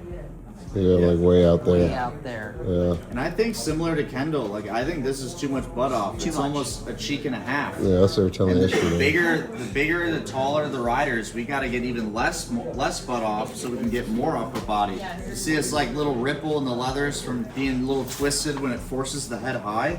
Yeah. We can't drop the head as much or we feel like we're falling off the inside. So every one of these longer radius corners, then we hop back in the middle. Now we're gonna have to move again. Ideally, we're moving before the brakes. Right now, we got to kind of shimmy around. Forces us to be late, right? Butt moved late. Tearing in had to be late. 7, nice early brakes. A couple times 1 and 7 saw the brake light come on, come off, back on. That's still that 10-point adjustments. So brake there and just hold it. One brake pressure. Looking at our champ scores, you want to have the efficiency make it one steady brake zone, one steady neutral throttle, one steady acceleration zone. And this is what the head drop does. Okay, we're all talking about this head drop. If I just hold my speed, one lean angle setting, one throttle setting, and I drop my head, the bike's gonna turn in. Okay? If I just hold one lean angle setting, one throttle setting, I add speed, the radius opens. If I can drop my head as I'm adding throttle, I'm offsetting the bike wanting to open its radius because my head's still kind of pulling it to the inside, and I'm standing it up so I can accelerate harder. And this is what head drops do. With that head drop, he needed more acceleration to get it out to the edge of the track. If we know, with Dylan's body position, his tires are hot, track is hot. If the knee doesn't touch, we're over slowing corner entry. And just notice when we look down the hill, how it goes downhill and starts going back uphill. That's another reason a lot of riders over slow. Now let's see another head drop off of 10B. There you go. Thank you guys. Come on. I appreciate it. This tire cannot take any more load. This tire is actually flattened out, kind of like a car tire. You're feeling the tire squirming, being at the bottom. And this bike will also want to go straight. It's going to happen when the rider is trying to brake later into the corner, or maybe they brake light and then they build more and more brake pressure and try to tip in. This bike will also want to go straight. Or if I'm fully bottomed, where my front tire is smashed out and I'm holding all that brake pressure and I just tip in, that's an overloaded front tire crash. That's where exceeding that 100-point scale. I'm at 100 points of brakes, 0 points of lean. I tip in 105, 110, and then the thing tucks and goes. If I go to the brakes mid-corner, my bike stands up. Who's heard that before?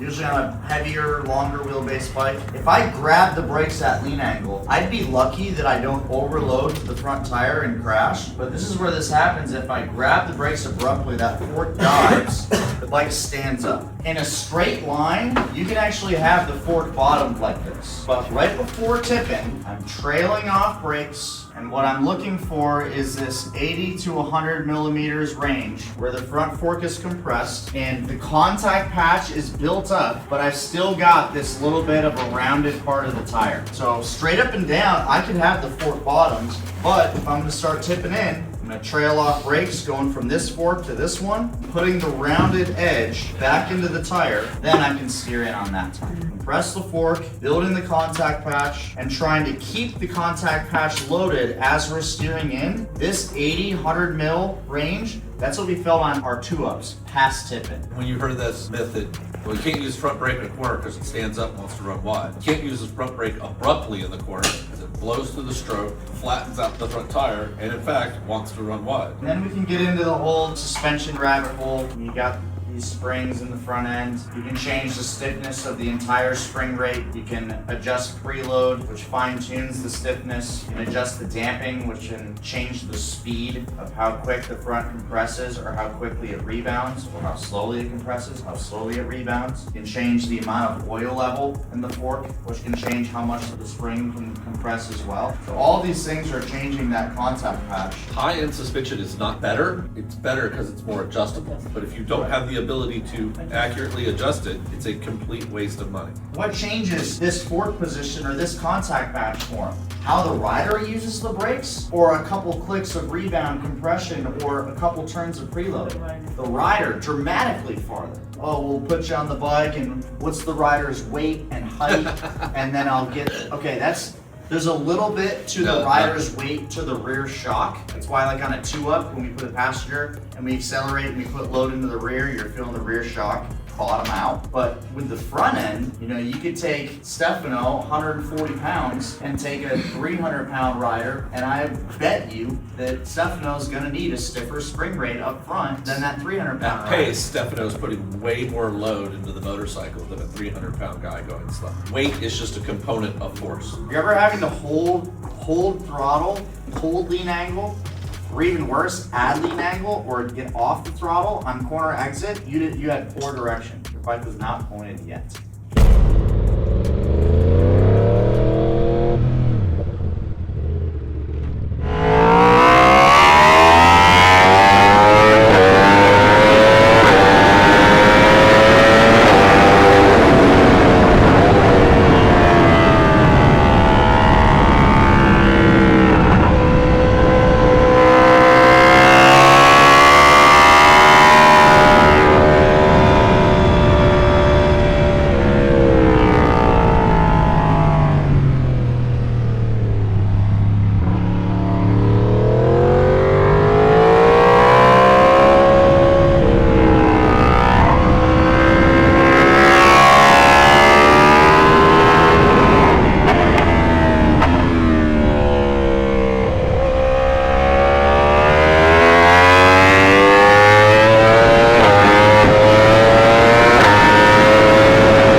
probably it for the R1 for the day. So we shall take the Ducati. Let's say I'm going through this 90-degree corner. I observe that there's a corner. Okay, I observe that there's something that I need to navigate. Second O is orient. Taking my training and the knowledge that I have, I decide. So I observe there's a corner. I orient myself to the corner. My training tells me that I need to go to the brakes when I'm nervous. Let's say I decide when to do that. I decide when I'm nervous, and then I have the physical act of going to the brakes. I build up that brake pressure. I think of getting to that peak pressure at the 6%, and then I realize, oh, I'm going way too slow. At this rate, I would be way too slow too soon into the corner, right? I observe that I'm going too slow. My training tells me to adjust brake pressure. I decide to do that, and I have the physical act of decreasing brake pressure. Now I'm going too quick into the corner. Whoa, whoa, now I need more brake pressure. Going through this whole loop again. How we're tying our eyes to the brakes and making adjustments per corner. First 5%, they load it, and it'll look something like that. Each hash mark here is a trip through this visual loop of how we process information. Now imagine just at a high rate of speed. We're wanting to show you this rear brake here. It's an added tool. We have 2 big rotors up front, 1 small rotor in the rear. We don't have as much stopping power, so we're gonna want you to go try rear brake only. Show me how we close the throttle. Covering the brakes. No. Right, rolling off straight to that brake lever. Let's not throw this thing in the dirt because they said rear brake only.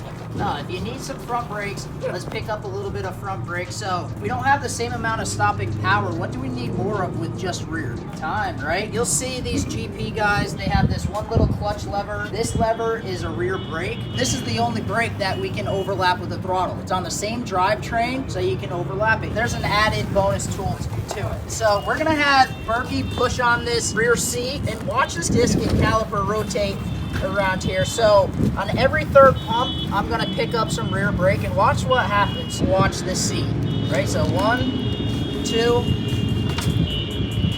3, right? We're mechanically slowing the weight transfer back forward, right? We'll call this rebound dampening, and now we're controlling the rate of this rebound on the way up. So you'll see us, all these pro guys, they'll pick up the rear brake right before they're starting to pick up the front brake, so they can slow that weight transfer and just build up into the front even harder. We want you to prioritize this rear brake. Right-handers, what do you think we're gonna prioritize, braking or body? Brake.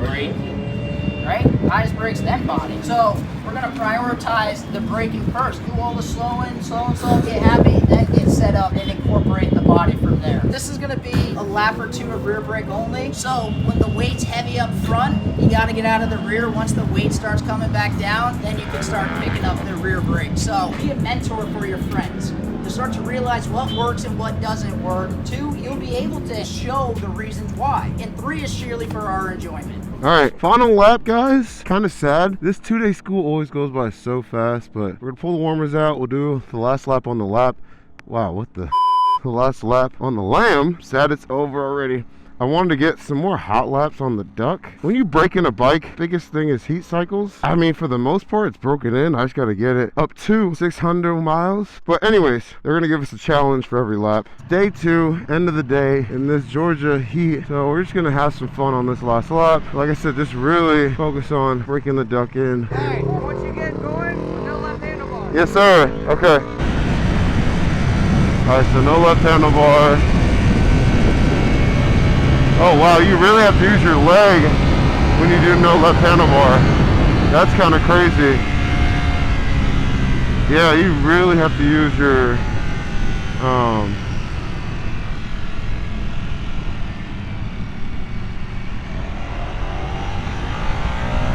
obviously I got to shift, but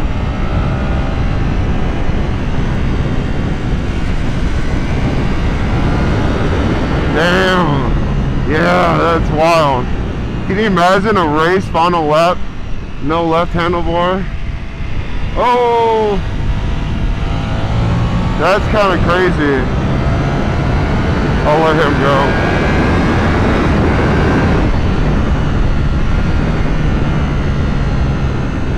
I'm still used to using my lamp. I think I can use it in the straights, just in the corners. Alright, yeah, I should have went around. It's okay, he's doing the drill. Alright, on this one, I want you to sit far as back as possible. Okay. I think it's going to help you because I was watching you ride this thing. You can in the brake zones, you're so close to this thing. Yeah. Your weight's just like, Yeah, and all of it's on my upper body. just get further back. Okay. This thing has so much stopping power. Yeah. Try to start squeezing with your legs Yeah. before you go to the front brake. Okay. So you'll transfer the weight this way. Yeah.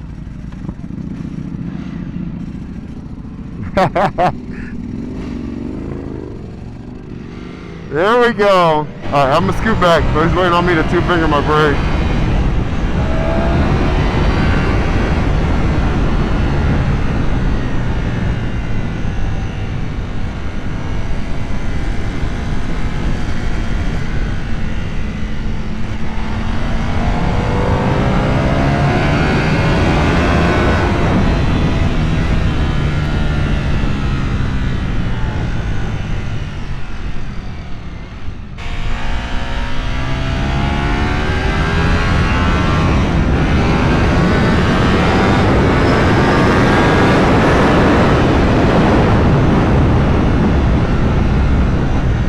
Oh, that definitely helps out a ton sitting back and really using my knees a lot more.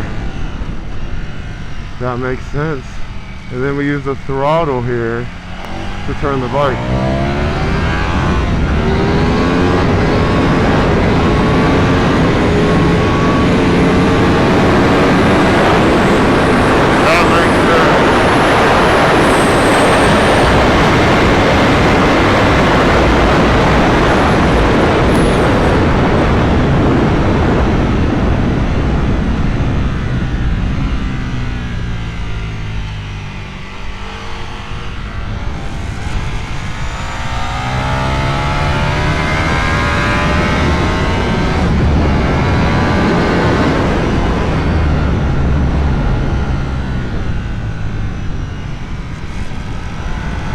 Dude, that felt so much better. That's crazy work. Now your seeper got stuck to the gas cap. This, oh shit, so I'm stuck here? Alright, what the fuck? Alright. Ah! Alright. I'ma get it. So my chest is stuck to the gas tank. Now, let's see what we can do here. Whoa. Honestly, it feels better because I'm using my head now more to steer. And this girl on this bike, I don't remember what her name, I think it's Brianna. She's actually really fast, which is awesome. See girls out here not being bike and bobs, putting in the work to get fast. I love it. Yo, that actually feels really good. Yo, she's getting it.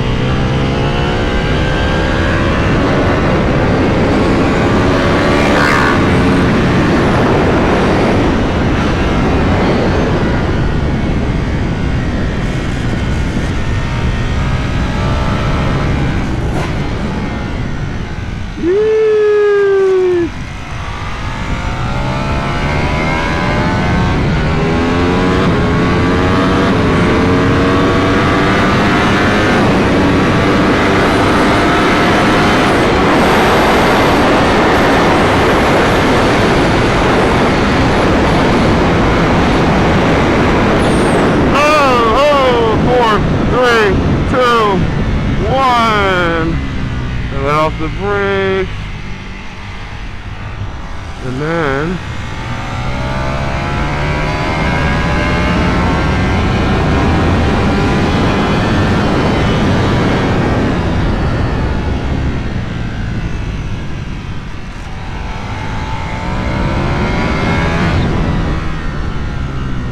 yeah, it actually felt really good.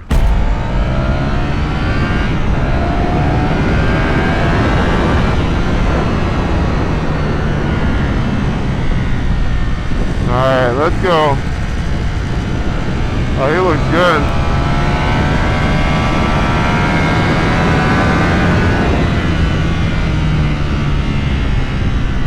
This part I feel like I'm finally getting. I don't know if it's because I'm on the duck. Right, left, right, and then carry speed to where we're tight here. Good. And then patience, patience, patience. Then we bring it in. Good, straight line. Good, there we go. And then here.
Hell yes, that was good, dude. I'm sad I have to pit in. I'm finally getting comfortable on this thing.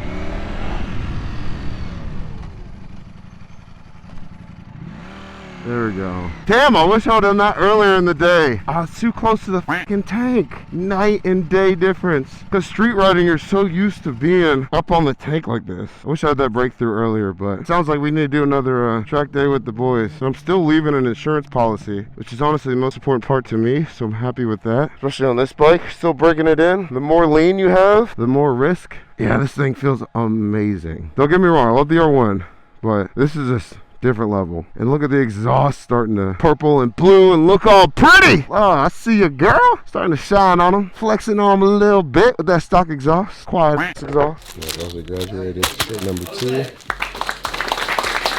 Graduation.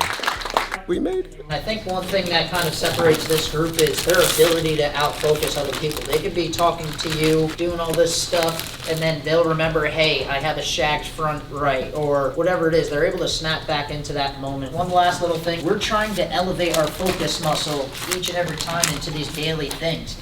You'll hear us say, I went to go pull the trash out of the trash can and I ripped the bag. These are things that we're not necessarily hurt by, but we could have avoided with just a little bit more focus. I guarantee there's gonna be something that jumps out, the deer on the road that jumps out in front of you, and we can never let that shot get transferred to the hand. Truly always being in this moment, elevating the focus muscle. You see how much fun we have, but you see how serious we are when we deal with this as well. So, motorcycling is meant to be fun, and thank you for coming out, having some fun with us. We got to make a change. There's all this advice, right? You see the giving techniques work. So please be the same when you ride your motorcycle, and we appreciate you coming out. We're gonna sing for you to cap this off. If you're nervous while you're riding, use the brakes. If you're nervous while you're riding, use the brakes. Hunter, if you're nervous while you're going, then your brake light best be glowing. Everybody, if you're nervous while you're riding, use the brakes. You are free to leave. Thank you, everyone. All right, guys. Well, day 2 of Champ School in the books. The Lamborghini did very well. I'm happy with her for sure. We obviously, like I was saying earlier, with a little bit of insurance policy, but still breaking her in. This is not the last time she'll be at the track at all. I don't think you guys realize what I have planned for this bike and this build. It's gonna be insane, and we're gonna track the shit out of this thing. So like I always say, that's what they're built for. This deserves to be out here for you guys to see and appreciate. And also, it's built to be ridden with the dry clutch, all the aero. I mean, look how filthy this thing is right now. I kind of love it. It takes such an iconic bike and it be dirty from being ridden. So really cool. Rain did really well as well. I'm actually gonna slide the controls down. So I'm gonna loosen these and slide them down so that I'm not here. It's a little bit more here so that when I do come off the throttle and go to brake, it's a little more natural feeling up here. So we'll do that. I didn't want to ride it on the last session either because this rear tire is kind of cooked. You can see it's at the wear bar right there, but it was good to get some seat time on Rain again. I'd be lying if I just said I wasn't thinking about maybe selling Rain and getting like an RC4 or something. I don't want to, But it's like, what else do we do with this bike at this point? I've had it for the longest out of the fleet. I've done pretty much the most amount of stuff. I mean, there's a couple things here and there I could kind of do, but the major stuff, the wheels, getting the Brembos up front, I'm still waiting on the Brembos in the rear. I ordered them like a year ago.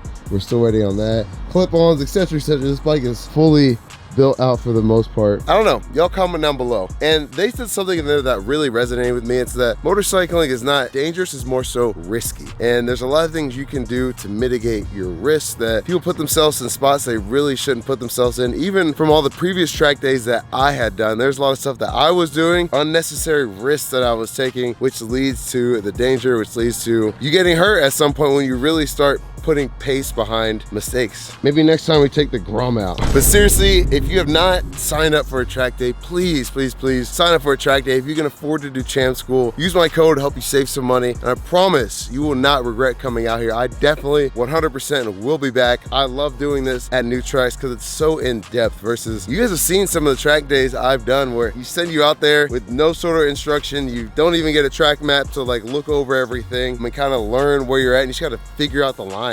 I love the structure behind this. I love the curriculum behind this. They were even telling me off camera in there that I'm carrying a lot more pace than even at Homestead like a month or two ago. I'm carrying more pace and it looks a lot smoother and a lot safer. So that is my ultimate goal. I'm not trying to race, although it would be cool, but this wind probably killing this audio. The goal is to be faster, but also safer. So if you took something away from this video, please, please, please hit that like button. Sign up for a Champ School. Let them know I sent you. Yeah, there's just too many deaths going on that are motorcycle related that could be prevented because there's so much misinformation out there. So I'm trying to do my part to help use my platform to spread this information to you guys. So hopefully it saves a life, saves your bike. Even if it's just one person, all this filming and video and driving, all this stuff was worth it. So that's really all I got for you guys. As always, work hard, be consistent. You can do anything you want in life. Your boy, the girls, and the real MVP of the day is the Grom. You guys saw it. I screwed up earlier and yeah, ripped my tail light. I was trying to wheelie in shoes that have too much cushion, running shoes, and I could not feel the rear brake and yeah. Anyways, I'm yapping. I'm out. Peace.